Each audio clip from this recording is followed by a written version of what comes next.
Más de 5,6 millones de venezolanos han emigrado en los últimos años, especialmente a países como Ecuador, Perú y Colombia. Este último es el mayor receptor, con 1,8 millones de inmigrantes del vecino país. El año pasado, miles de ellos enfrentaron situaciones de extrema pobreza e incluso miseria cuando las restricciones por la pandemia les impidieron trabajar y a falta de políticas públicas que los acogieran. Frente a ello, el gobierno colombiano creó el Estatuto de Protección Temporal para Migrantes, que regulará su situación por 10 años. Pero pese a este avance, preocupa el aumento de la xenofobia. En Colombia, cada vez son más recurrentes los mensajes en las redes, en los que se asocia a los venezolanos con actos delictivos, según denuncia el Barómetro de la Xenofobia.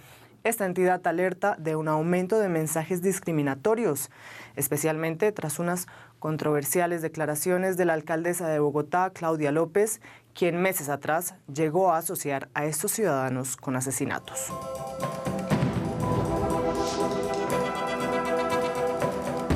El número de menores migrantes no acompañados y de familias que ingresaron a Estados Unidos en el pasado mes ha disminuido con respecto a meses anteriores, pero aún así las cifras siguen siendo preocupantes porque todavía rozan esos máximos históricos de los últimos 20 años. Para que se hagan una idea, en el pasado mes más de 14.100 menores no acompañados ingresaron en el país, una cifra por debajo del mes anterior, que fueron más de 17.000, o del mes de marzo, que fue ese máximo histórico de 18.000 menores. La administración de Joe Biden ha mantenido algunas de las reglas implantadas por Donald Trump en inmigración, pero también ha revocado muchas otras que, según sus detractores, están siendo las causantes de esta crisis que se está viviendo en la frontera sur. De hecho, los gobernadores de los estados sureños de Texas y Arizona han pedido a la administración de Joe Biden que les ayude a contener la crisis, y quien ha salido inmediatamente al rescate ha sido precisamente el gobernador republicano Ron DeSantis, que ha dicho que enviará a sus agentes para frenar esta crisis que hay en la frontera sur ante la incapacidad, ha dicho, de la administración de Biden de buscar una solución al problema.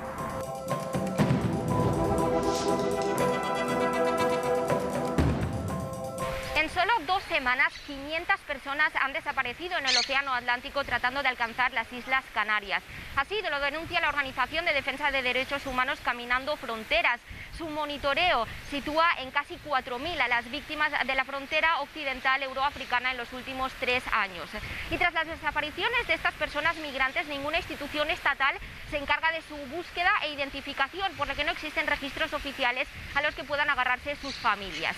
De hecho, hace unas semanas, más de 8.000 personas procedentes de Marruecos lograron cruzar al enclave español de Ceuta, entre ellas muchos menores de edad y refugiados que fueron expulsados directamente al país vecino, y muchas familias han reportado la desaparición de sus seres queridos. Y cabe recordar en este contexto que España y Marruecos atraviesan su mayor crisis diplomática en 20 años y utilizan la migración para presionarse. En el caso de España y la Unión Europea pagan millonarias cantidades a Marruecos para que bloquee los flujos migratorios, y ahora Marruecos busca que reconozcan su soberanía sobre el Sáhara Occidental.